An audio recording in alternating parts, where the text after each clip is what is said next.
Dan rasio penduduk berpendidikan S2 dan S3 terhadap populasi produktif itu juga masih sangat rendah sekali kita ini. Saya kaget juga, kemarin dapat angka ini saya kaget. Indonesia itu di angka 0,45%. 0,45%. Negara tetangga kita, Vietnam, Malaysia, sudah di angka 2,43%. Tapi yang belum terangkat, mohon maaf, tunggu pengangkatan CPNS. Begitu caranya. Pak Jokowi sudah janjikan, kalau anaknya menang, insya Allah akan dilanjutkan program pengangkatan CPNS jutaan.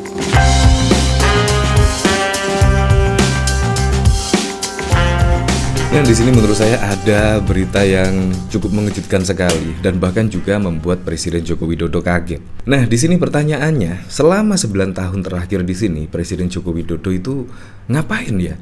Bahkan di sini juga Presiden Joko Widodo mengaku kaget, yaitu melihat rasio penduduk berpendidikan tinggi di Indonesia itu sangat rendah sekali. Dan bahkan untuk S2 itu hanya 0,2% kalau tidak salah ya. Di situ sangat mengejutkan sekali, dan bahkan yang tidak berpendidikan atau belum mengenyam pendidikan di situ sangat banyak sekali. Dari data di sini kita lihat ya, yaitu di sini data yang diperoleh pada tahun 2022. Di sini bahkan menyebut yang tidak atau belum sekolah di sini sebesar 23,61%. Nah, di sini adalah PR yang sangat besar sekali bagi pemerintahan Indonesia ke depan. Jadi di sini memang harus dirubah ya di sini. Besok kalau pada periode Presiden Joko Widodo kan yaitu pembangunan yang masif. Kalau menurut saya untuk pemimpin yang akan datang, presiden atau wakil presiden yang akan datang, di sini adalah fokus yang paling penting, yaitu pemerataan pendidikan di sini. Dan bahkan di sini yang S2 di sini hanya 0,31%. Bayangkan sangat jauh sekali bila dibandingkan dengan Malaysia dan bahkan juga Singapura, apalagi juga negara tetangga di situ. Dan bahkan di sini yang hanya lulus SMP yaitu sangat besar sekali, 14,54%. Di sini tidak tamat SD 11,14%. Tamat SD di sini 23,4%.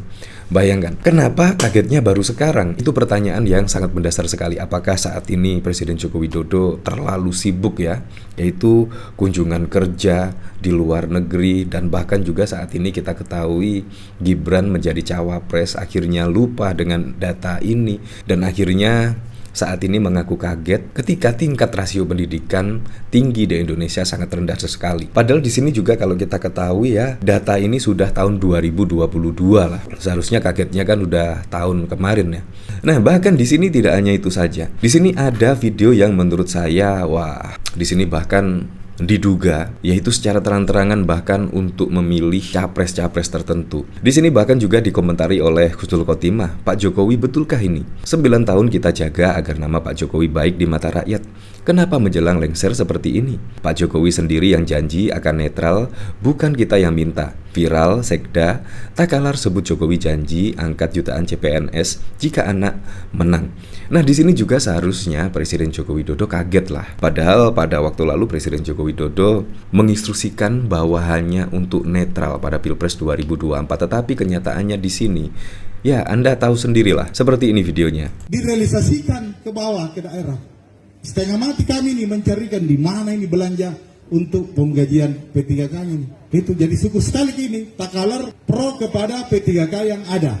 Tapi yang belum terangkat, mohon maaf, tunggu pengangkatan CPNS. Begitu caranya. Pak Jokowi sudah janjikan, kalau anaknya menang, insya Allah akan dilanjutkan program pengangkatan CPNS jutaan. Pak Jokowi sudah menjanjikan. Nah, apakah benar juga ini? Seharusnya di sini yang benar-benar kaget. Ternyata apa yang selama ini, kalau memang video ini benar, Presiden Joko Widodo mengatakan atau menjanjikan, yaitu kalau anaknya menang akan dijanjikan jutaan CPNS diangkat. Di sini berarti ya sangat berbanding terbalik dengan apa yang dikatakan Presiden Joko Widodo pada waktu lalu, yaitu bahkan menginstruksikan bawahannya untuk netral. Nah, di sini memang opini masyarakat yang berkembang memang seperti itu. Bagaimana bisa netral kalau anaknya saja saat ini menjadi cawapres dari Pak Prabowo Subianto? Menurut saya sangat susah sekali, sangat sulit sekali. Apalagi kita ketahui ya pada pemberitaan bahkan Pak Prabowo pun juga secara terang-terangan didukung oleh Presiden Joko Widodo. Padahal seharusnya itu kan ya rahasia lah. Walaupun rahasia, publik juga sudah mengetahui hal tersebut. Jadi sangat lucu sekali. Nah, di sini bahkan tidak hanya itu saja. Di sini diduga yaitu oknum PGRI Kota Medan yaitu bahkan mendorong untuk mendukung atau memilih pasangan cawapres pada Pilpres 2024. Seperti ini videonya. Di dalam kekuasaan, ya Bapak Ibu ya. Tapi yang nomor 2 ada di dalam kekuasaan. Apa itu kekuasaannya? Pak Prabowo itu Menteri Pertahanan, ya. Wakil Presiden Pak Gibran, Mas Gibran adalah anak dari Presiden yang sampai saat ini sampai bulan 10 nanti sampai serah terima sama Pak Wali Kota, ya. Sampai bulan 10 nanti Pak Wali Kota, Mas Gibran itu adalah kakak iparnya, abang kandung istrinya. hula-hula. Ya. Kadis Pendidikan Kota Medan itu adik kandung dari Wali Kota Medan, Bapak Ibu. Itulah Bapak. Mamanya. Ya. Dari mamanya. Mamanya. Ya. Ya. Jadi ini ada hubungan keluarga yang sangat erat, ya. Benar-benar politik dinasti ya di sini ya. Nah, di sini memang peran Bawaslu sangat perlu sekali, yaitu menindak tegas kalau ada instruksi-instruksi seperti ini. Harus turun dan juga harus tegas. Di situ memang diperlukan saat ini ya sebagai wasit ya pada pemilu 2024. Peran Bawaslu sangat penting di sini. Karena apa? Karena kalau tidak ada Bawaslu misalnya, nanti ya akan merembet ke yang lainnya. Di sini memang harus diperlukan ketegasan oleh Bawaslu. Apalagi saat ini Bawaslu sudah menerima laporan yang sangat banyak sekali, bahkan juga ratusan laporan pelanggaran pemilu di sini. Nah, dari sini saya penasaran komentarnya seperti apa. Di sini dari Heri Idris, Nila setitik rusak susu sebelanga. Di sini bahkan pada waktu lalu juga teringat ya. Di sini pada Orba, yaitu PNS wajib pilih Golkar. Di sini pada Orba pada waktu lalu ya. Apakah saat ini hampir sama? Ya kayaknya hampir sama sih. Di sini menurut Kemendagri nomor 12 tahun 1969, PNS hanya bisa menyalurkan hasrat politiknya ke Golkar. PNS dijadikan pula juru kampanye Golkar dalam pemilu, dan Golkar selalu menang di masa Orde Baru.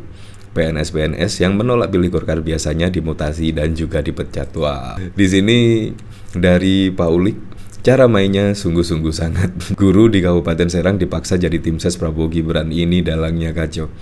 Ya kalau di sini diteruskan, maka akan tidak baik untuk demokrasi kita, dan kemungkinan cara-cara Orba pada waktu lalu juga bisa jadi akan terulang kembali. Kalau cara-cara seperti ini Bawaslu tidak berani bertindak tegas ya di sini. Nah, di sini dari Lisa, semua aturan tidak berlaku untuk anak presiden. Gak akan berani bertindak Bawaslu dan KPU RI. Di sini dari Kuda Pendusta, serang aja terus Pak Jokowi, semua memang salah Jokowi. Ini Pak Lurah saking paniknya kayak gini, rasa malunya sudah hilang. Nah, dari video sini bahkan Presiden Joko Widodo di sini mengaku kaget ya, yaitu dengan rasio pendidikan tinggi di Indonesia rendah. Rasio penduduk berpendidikan S2 dan S3 terhadap populasi produktif itu juga masih sangat rendah sekali kita ini. Saya kaget juga, kemarin dapat angka ini saya kaget. Indonesia itu di angka 0,45%. 0,45%. Negara tetangga kita, Vietnam, Malaysia, sudah di angka 2,43%.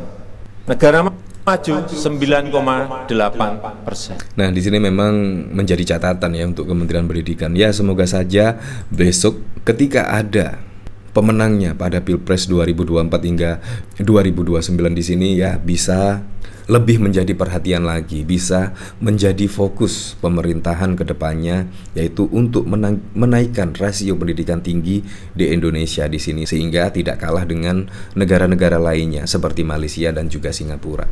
Apapun itu untuk Pilpres 2024 mendatang, semoga saja berjalan dengan aman, berjalan dengan lancar, dan yang paling penting berjalan dengan jujur dan juga adil.